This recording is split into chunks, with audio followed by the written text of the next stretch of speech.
أنا الله يو أنا أرق يو بير روب سده سنة لحدان روب مدان الله ده وابا عدي أرين وابا بيرهن معناه وحمك بحاي بيلان يو وهم بناقبت يو جاجي يو هاسك سوارر وارت مركي دادي adeerkay iga dhintay gabar aan dhalay awaarta igu dhimatay adoogay aabahay dhalan awaartana ku dhintay marka dhintay lay soo baxnay oo baahi iyo biyo iyo wax la cunaay biyaha la awaay oo laga dhagay hata waa la waayay biyo dhan ma jiraan hooli wax awaaya ma jir saasay soo baxnay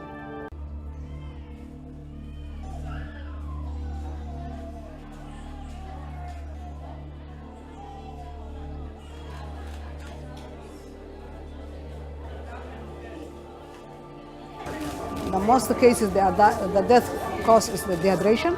We are doing the rehydration of the child, and we're given also some antibiotics for that because it's acute watery diarrhea and suspect we have cholera, and then we are given erythromycin in children and doxycycline in adults. This is what we have doing so far.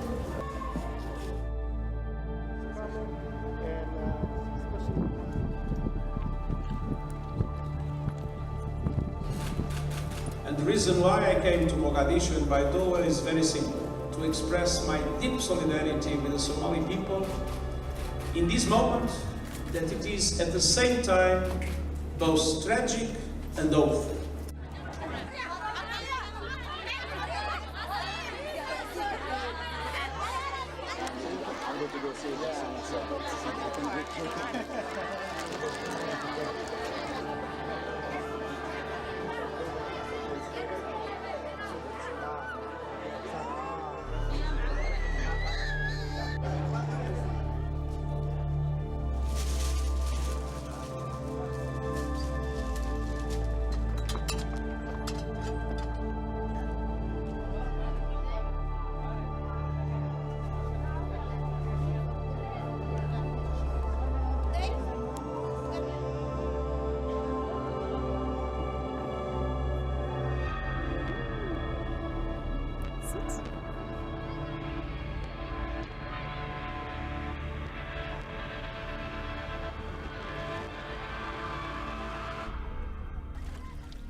A crise humanitária provocada pela seca na região do Chifre da África e pelo conflito da Somália está superlotando o campo de refugiados queniano de Dadaab, o maior do mundo. O local está com cerca de 400 mil refugiados, número que supera amplamente os 90 mil planejados em 1991, quando o acampamento foi criado. A apenas 100 quilômetros da fronteira com a Somália, Dadaab passou a receber nas últimas semanas um fluxo constante de 1.300 novos refugiados por dia. Segundo a secretária de Estado de Cooperação Internacional, Soraya Rodrigues, o campo necessita urgentemente de remédios e comida. Alimento e medicina. Esta é a parte da emergência. Os refugiados, que podem passar semanas caminhando, chegam ao local com a esperança de encontrar abrigo e sustento, mas às vezes demoram dias para receber a primeira porção de alimentos.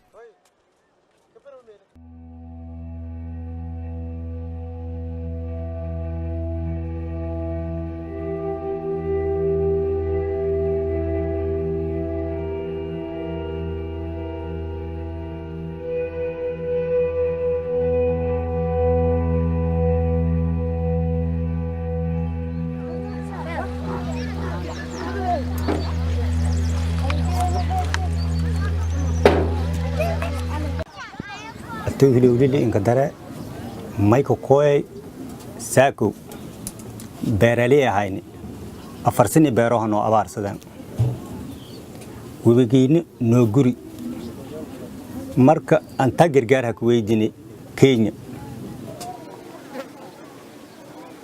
haddana si magaas roogo anka talada fade sa ala si magaas ana rooga ya anka talada fade Holland rogo togo de. Inti igili arakang ai hae.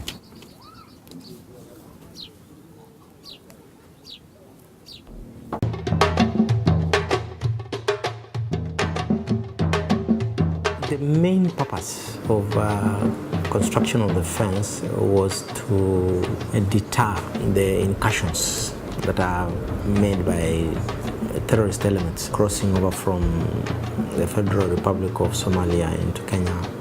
It was not intended to divide the people of Somalia and Kenya, but just to deter the bad elements between the two countries.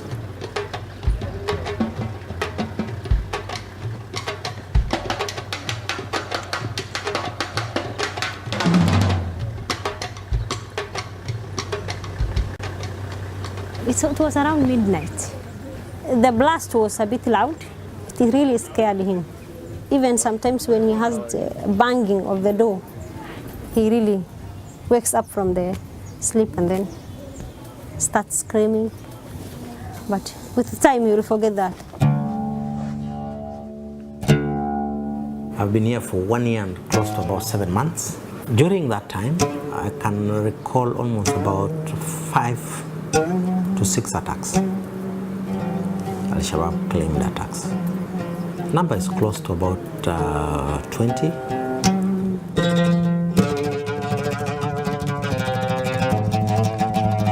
The fence is important. It's very important. This is a vast border, a very vast from here to where? How many kilometers? No one can control the movement of the people.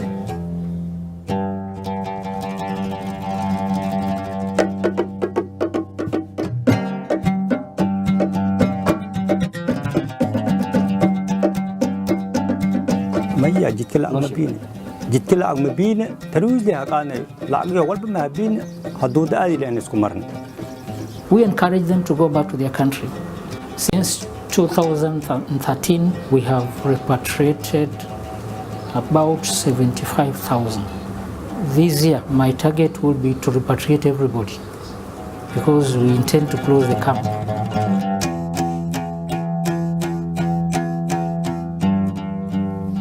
The decision to close the Dadaab camps, it could have a very negative impact of the perception of refugee life in a country where you look like no more welcome.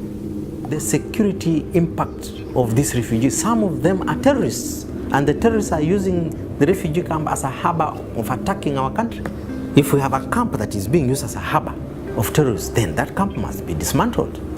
The Garissa University attack and the Westgate attack, both of those two were conceived, planned, and later executed within the Dadaab refugee complex.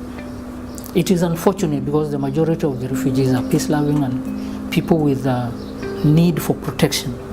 But when a camp becomes a den of terrorists, I think any government will do the right thing, and the right thing will be to close the camp.